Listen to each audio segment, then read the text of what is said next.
Ketika nanti terjadi perbendaharaan semua awal umat manusia sampai akhir dikeluarkan selama 9 tahun itu. Oh yes. Maka gunung-gunung emas yang disebutkan, kemudian sungai Eufrat menjadi emas. Itu hakiki semua, bukan majazi. Kalau boleh saya sebut, surga sebelum surga. Waliman khafa maqama rabbih jannatan. Bagi orang yang takut kepada Allah, menjaga ketakwaannya di masa-masa akhir zaman ini, dia akan hidup di masa itu seperti surga.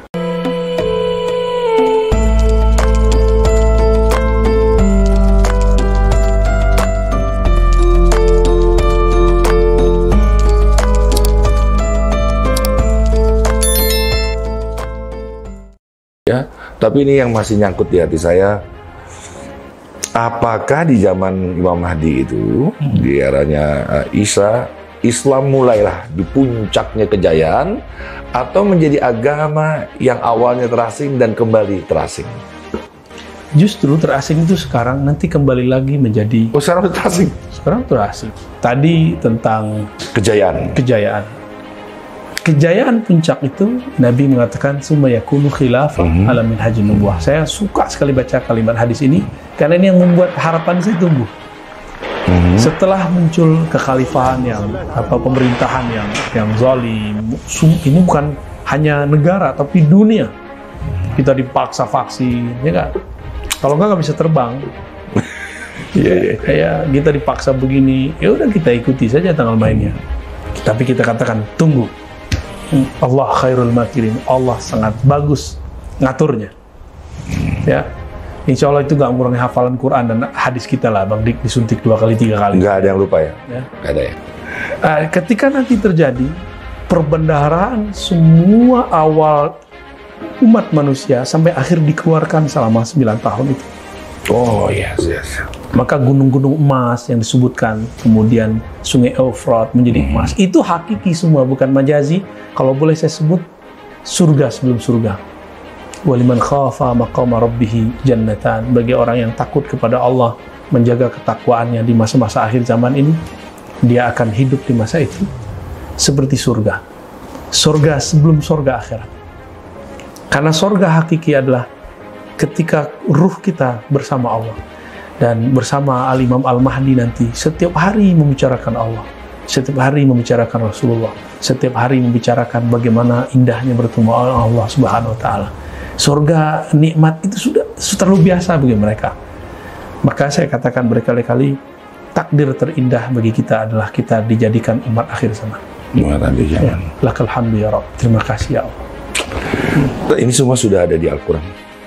Tentang apa tadi? Tentang yang kita bicarakan. Hadisnya. Hadis Nabi. Di Quran cuma umum saja, kemudian dirumuskan secara detail dalam hadis. Namun ahli hadis kan meriwayatkan secara empirik. Dia dapat dari gurunya, dia taruh. Tapi di kitab hadis, Bang Dik, saya alhamdulillah diizinkan Allah 15 tahun mengabdi di ma'had hadis. Itu boleh disebut unik, bahkan dunia. Ma'had hadis menghatamkan kitab hadis selama 6 tahun. Itu bukan khataman baca lewat, enggak. Dibaca, dijelaskan, dan dijelaskan dan bahasa Rasulullah, bahasa Arab. Walaupun kemudian muka kita nggak muka-muka Arab, hidung kita nggak semancung Rasulullah, tapi bahasa Arabnya mancung-mancung, Bang. Ya. Dijelaskan, dan itu saya hidup. Tapi selama itu saya belajar tentang hadis akhir zaman. Sebanyak itu yang kita hafalkan, tapi kita nggak bisa nyusun ini mana yang duluan, mana yang pertengahan, mana yang akhiran. Namun dengan pandemi ini, Allah kemudian mengajari kita banyak hal. Saya kemudian bertemu juga dengan orang-orang ahlullah, ya, para aulia, para masyaikh, yang kemudian membimbing kita, ini susunannya di sini, ini susunannya di sini. Bahkan banyak buku yang muncul di awal tahun 2000, ya, bahkan buku yang ditulis oleh ensiklopedia akhir zaman, itu pun beberapa tidak pas. Karena dia menulis dengan ra'yunya, dengan kecerdasan intelektualnya. Tapi itu sudah sangat bagus. Dr. Ahmad Mubayyad, itu sudah sangat bagus untuk awal. Lalu lewat ini kan masalah walayah, nubuwah, berarti dia harus pakai kolbu, pakai ruh.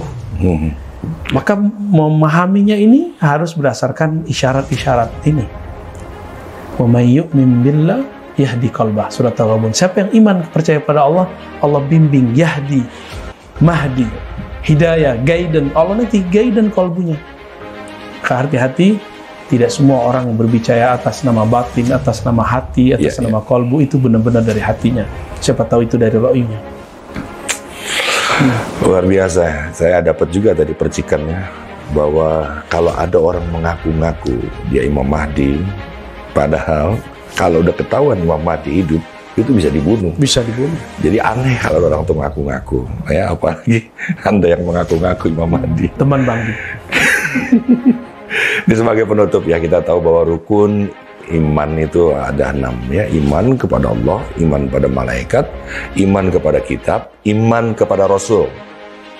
Rasul kita, Nabi kita ini Nabi akhir zaman ya. Tapi tadi kita menceritakan tentang Isa, Dajjal, Mahdi.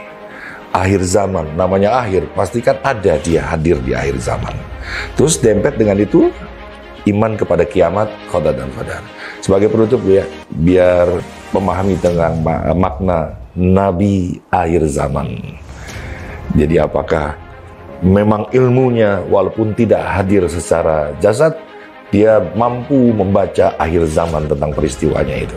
Karena di kitab lain jelas tidak ada ini tentang ini semua. Ya. Jadi di Quran itu ada Injil, ada Taurat, ada Zabur, lengkap, kap gitu ya. Gimana sebagai penutup? Walaupun kita meyakini agama kita sempurna, tentu agama lain tidak akan sepakat dengan kata-kata ini. Maka ini kata-kata buat kita aja. Bahwa Al-Quran ada ringkasan dari kitab-kitab suci sebelumnya. Seperti Bang Dik punya buku, lalu edisi terakhir adalah edisi paling lengkap atau edisi paling ringkas misalnya. Al-Quran itu beringkas. Gitu ya. Di dalam Al-Quran itu semua hanya simbol-simbol. Kadang ada beberapa hukum yang zahir.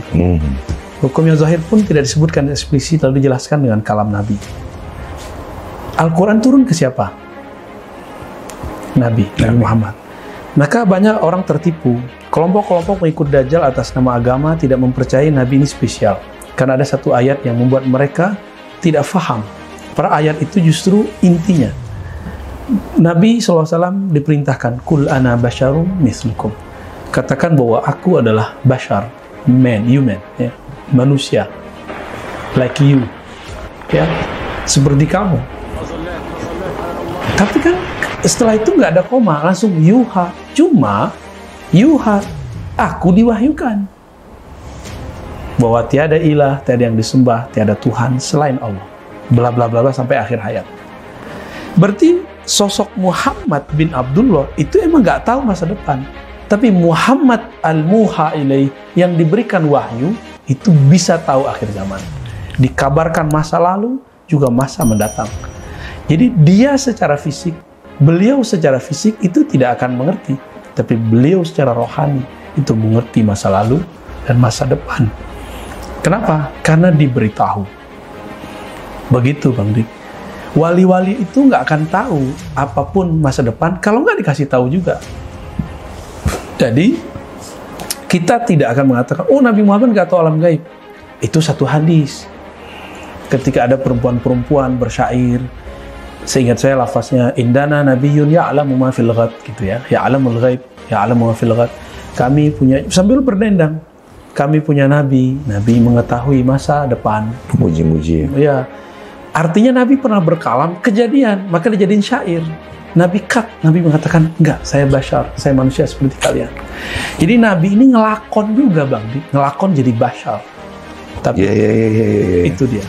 Saya ingat riwayat itu. Jadi bukan musiknya, bukan musik yang dilarang, tapi kata-kata saja kalau berlebihan mengetuhankan Nabi nggak itu boleh. Dilarang ya sebenarnya. Jadi jangan berlebihannya itu. Lanjut. Itu yang dikatakan oleh Imam Suyuti. La ya'lamul ghaiba illallah. Tiada ada yang tahu masa depan, masa yang gaib kecuali Allah. Masa depan itu semua gaib. Imam Suyuti mengatakan, kok Nabi tahu ya? Berarti ayat ini ada penjelasannya. Illa man a'lamahullah. Kecuali orang yang Allah kasih tahu. Akhbarahullah, auhallah, alhamahullah. Kecuali orang-orang yang Allah kasih tahu. Jadi ilmu semuanya milik Allah masa depan. Tapi Allah boleh nggak bagi ke orang? Orang dia maha pemberi? Ya boleh dong. Kenapa tidak boleh? Gitu. Iya. Ya. Jadi silakan manusiakan Muhammad bin Abdullah. Tapi jangan manusiakan Muhammad Rasulullah. Muhammad Nabi Allah. Itu kualitasnya bukan kualitas biasa. Jibril pun hormat kepada dia. Malaikat Munkar Nakir pun sangat takzim kepada dia. Jibril tidak bisa tembus Sidratul Muntaha, berhenti. Tapi seorang Muhammad Rasulullah bisa tembus kepada arasnya. Siapa yang lebih mulia? Jibril atau Muhammad? Wow, luar biasa Buya. Ini sebenarnya Ibu ya ilmu yang ribet ya, tapi Buya ini menyegarkan saya dengan sesuatu yang ringan ya. Beliau di 2 minggu yang lalu pernah mengingatkan Rasulullah itu dengan Allah ibarat 2 busur ya. Dekat ya. Jadi ada jarak tetapi dekat gitu ya. Dekat. Sementara nabi lain dianggap satu dan menjadi Tuhan gitu ya. Oke, Buya, terima kasih banyak Buya, luar biasa Buya. Ini entah udah jam berapa, ya sebentar lagi mungkin kita akan dipanggil untuk beribadah. Teman-teman apa kabar? Jangan lupa nonton channel ini, jangan sampai Anda lupa ibadah. Di pause saja dulu ya, biar kita juga mendapatkan keberkahannya. Terima kasih ya teman-teman semua yang udah subscribe, like, share, dan komen. Nah komennya gini, karena tadi ciri-ciri kehadiran Dajjal ini dari dunia maya. Anda bicara membabi buta, memaki-maki, sementara beliau adalah seorang ulama. Cobalah bijaksana dan arif, santun dalam berbahasa. Kami akan menerima saran-saran Anda. Tunjukkanlah Anda seorang yang punya akidah, punya akhlak, punya keimanan. Kita Islam ini bersaudara. Kita mukmin ini bersaudara. Dari mana? Dari garis keturunan nurnya Muhammad. Terima kasih teman-teman semua. Terima kasih seluruh kru yang terlibat di channel Cafe Rumi Jakarta. Buya, terima kasih Buya. Luar biasa Buya. Alhamdulillah.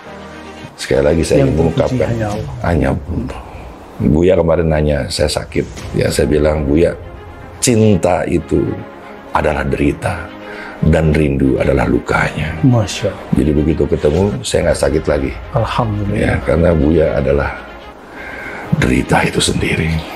Jadi kalau Anda sekarang menyintai manusia, Anda menderita, salahmu dewe. Ya. Cintailah Allah yang maha pencinta, Anda akan diberikan cintanya yang hakiki. Saya Dik Doang, mewakili seluruh kerabat kerja yang bertugas. Banyak di sini kru-krunya. Sekali-sekali diambil gambarnya. Sekali-kali diambil boleh, ya, biar mereka terkenal. Ya, coba nggak dapat itu nggak dapat. Ya, nah, ya, jadi kita ini kerja begini matangnya bukan kita berdua.